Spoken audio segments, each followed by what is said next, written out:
Assalamualaikum warahmatullahi wabarakatuh. Salam dan bahagia.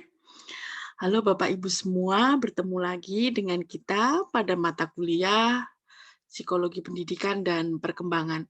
Pada kesempatan kali ini kita telah memasuki pertemuan terakhir kita, yaitu pertemuan ke-15. Pada pertemuan ke-15 ini kita akan membahas tentang perkembangan masa remaja, dewasa, dan usia lanjut.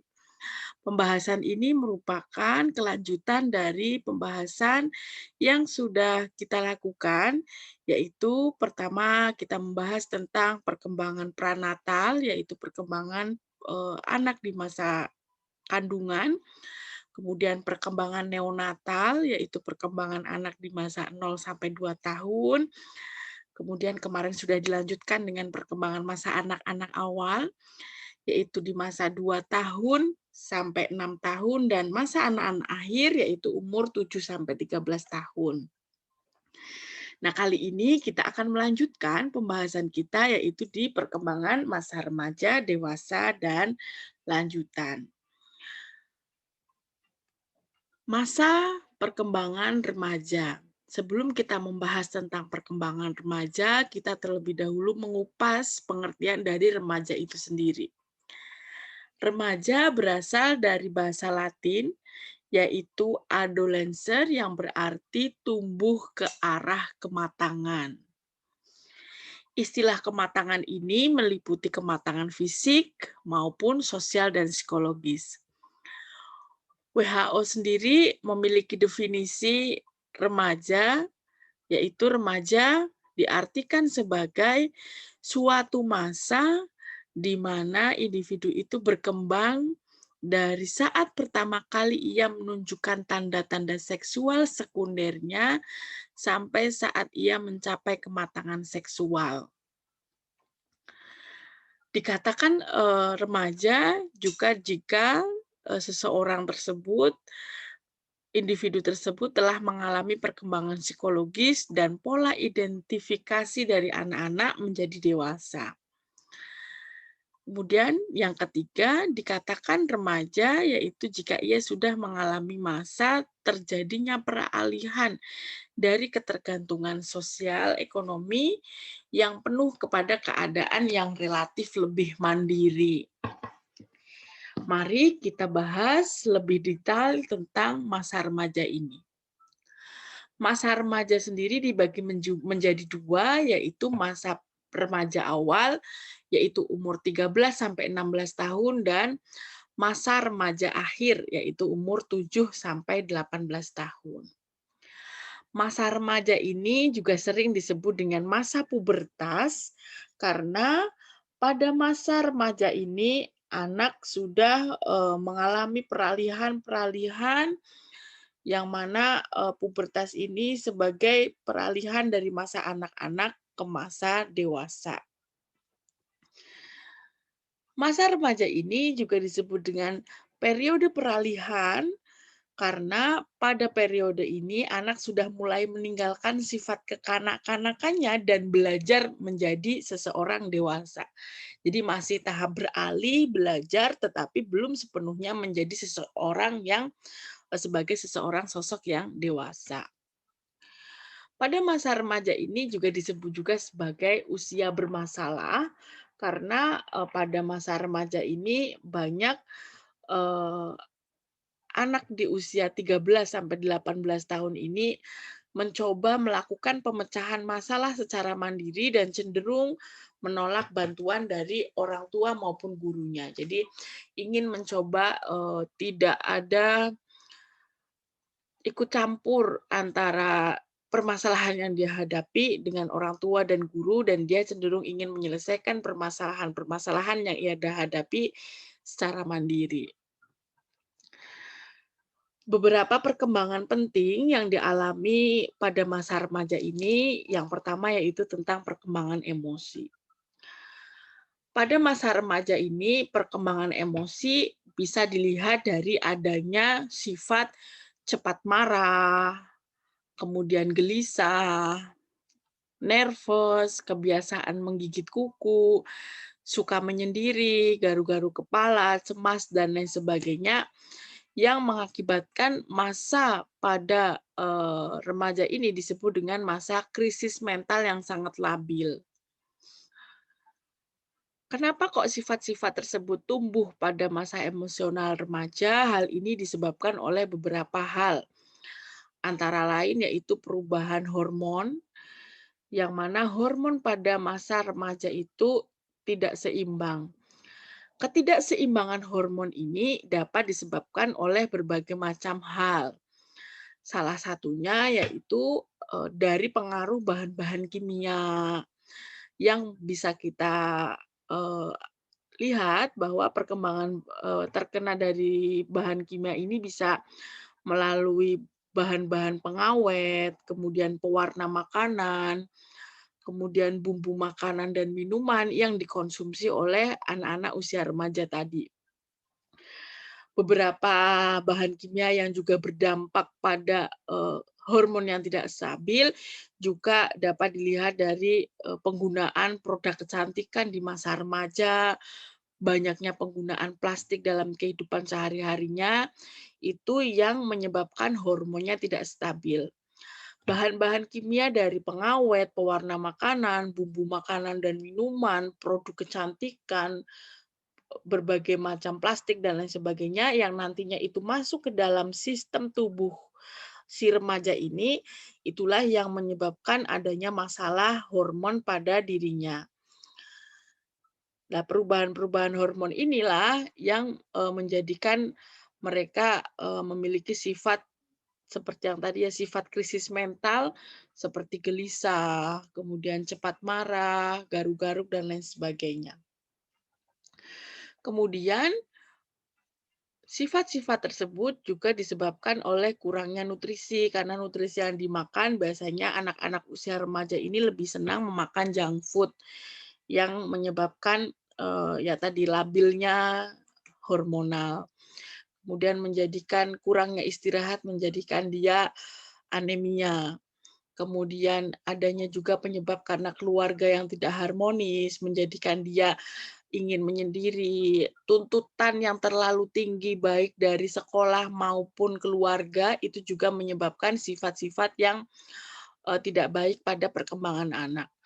Kemudian beberapa hal lain yang mempengaruhi perkembangan emosi yaitu peraturan yang terlalu ketat bagi anak itu juga menjadikan perkembangan emosinya menjadi labil. Dan beberapa tuntutan yang tinggi, peraturan yang terlalu ketat baik dari sekolah maupun keluarga itu dapat menyebabkan usia remaja ini banyak mengalami stres. Kenapa kok banyak terjadi stres pada masa usia remaja ini? Karena stres ini disebabkan oleh berbagai permasalahan-permasalahan yang dihadapi. Padahal jika remaja ini stres, itu akan berdampak pada naik turunnya sekresi hormon. Stres juga berdampak pada tekanan tambahan kelenjar adrenalin, yang mana kelenjar adrenalin ini sebetulnya yang bertugas mengatur hormon dalam tubuh. Jadi jika seseorang remaja itu stres, kemudian kelenjar adrenalinnya itu kemudian eh, tekanannya bertambah, itu berakibat nantinya menurunnya produksi progesteron. Turunnya produksi progesteron ini menyebabkan potensi lemak yang menyebabkan berat badannya berlebih dan bisa menambah peluang obesitas pada remaja.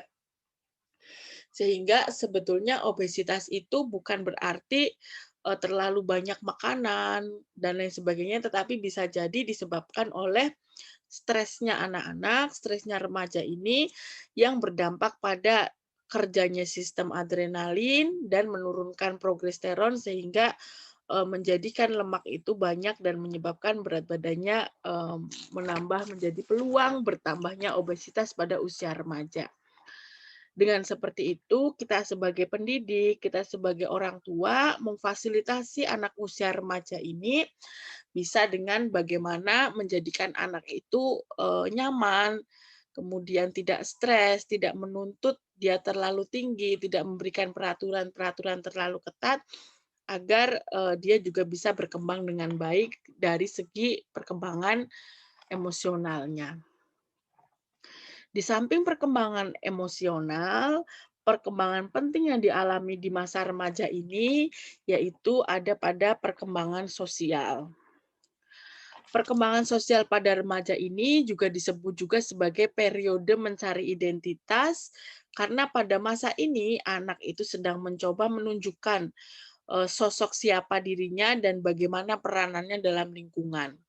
Sehingga pada masa usia remaja ini anak-anak itu interaksi sosial dengan teman sebayanya itu bertambah semakin luas dibanding masa anak-anak dan semakin kompleks. Nah, keberhasilan seorang remaja ini dalam bergaul itu akan menambahkan sikap percaya diri kepada anak.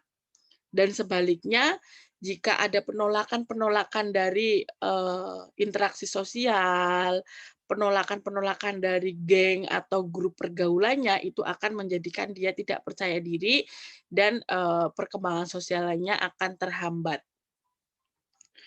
Nah, sikap-sikap yang sering tumbuh, sering ditampilkan pada masa usia remaja ini, mereka banyak memperlihatkan kompetisi, kemudian sering ingin selalu sama dengan kelompoknya, sering mencari perhatian, dan di masa remaja ini sikapnya yaitu selalu mencoba untuk menentang peraturan-peraturan. Maka tidak heran umur remaja ini banyak yang melanggar atau menentang peraturan-peraturan baik di sekolah maupun di lingkungan keluarga.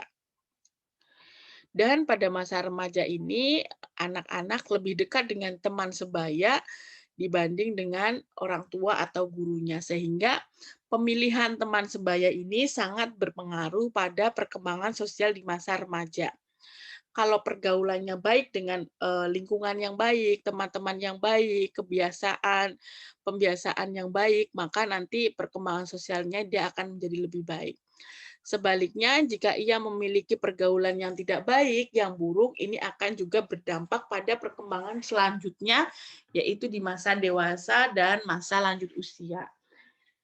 Maka tugas kita sebagai orang tua maupun sebagai pendidik, kita harus mengawasi dan mengarahkan bagaimana anak tersebut bisa bergaul, bisa berinteraksi sosial dengan lingkungan yang baik.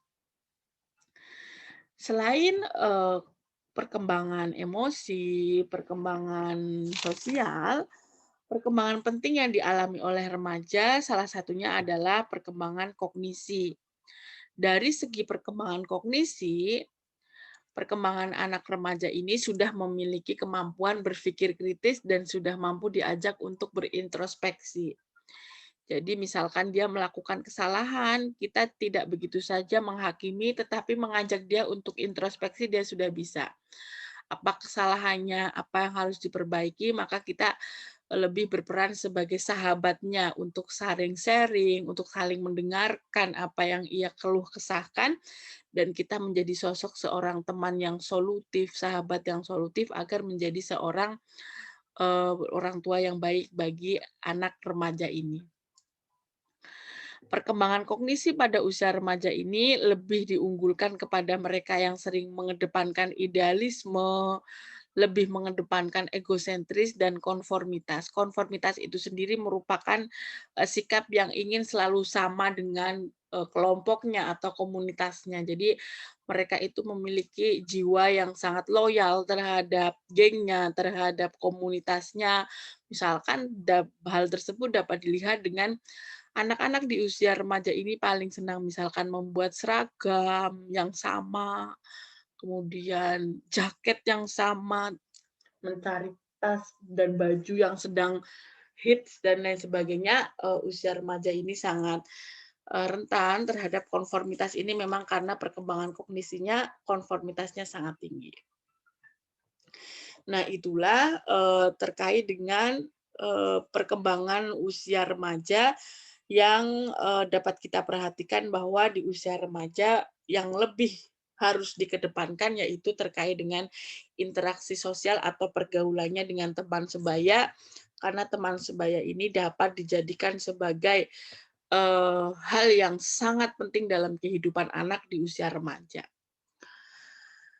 Setelah masa usia remaja, manusia akan mengalami perkembangan lagi yaitu di masa dewasa. Masa dewasa ini merupakan masa di mana seseorang itu masuk pada umur biasanya 20 sampai 45 tahun. Ciri-ciri dari perkembangan masa dewasa ini yang pertama yaitu pada masa dewasa ini sudah memasuki usia reproduktif.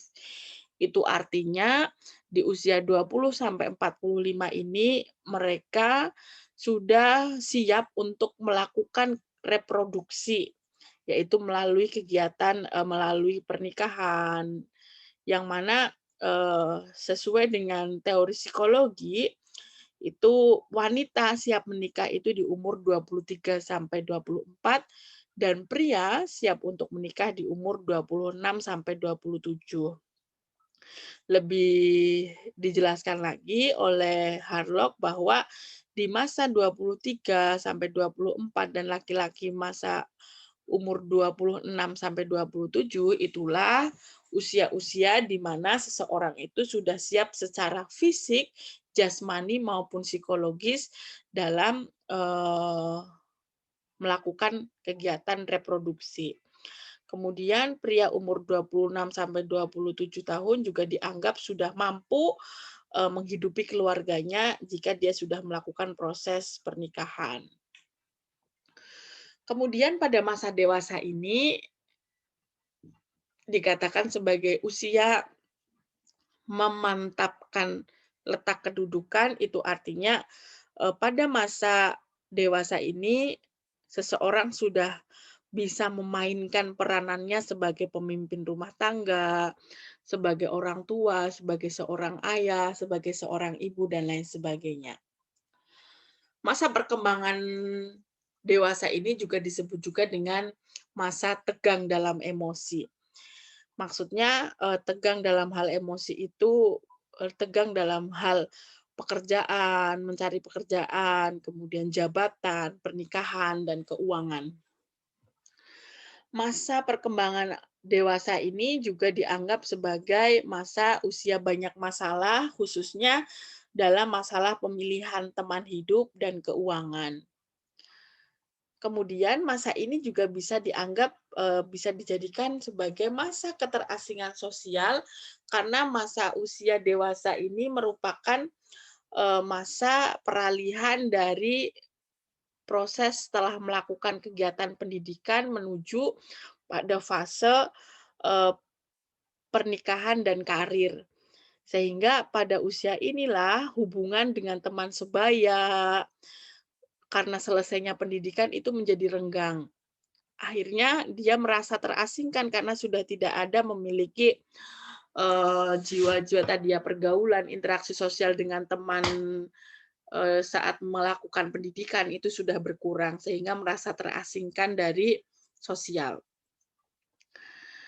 Kemudian masa perkembangan dewasa ini juga dikatakan sebagai usia komitmen karena disinilah tahapan di mana seseorang itu memiliki perubahan tanggung jawab dari yang ketergantungan dengan orang tua, tadinya dalam proses penyelesaian pendidikan menjadi lebih kepada komitmen untuk menjadi sosok seorang yang mandiri, sudah berusaha bagaimana mempersiapkan pernikahan, kemudian memantapkan karir, kemudian bagaimana dia nanti menyikapi sebagai orang tua, menjadi sosok seorang ayah, dan lain sebagainya.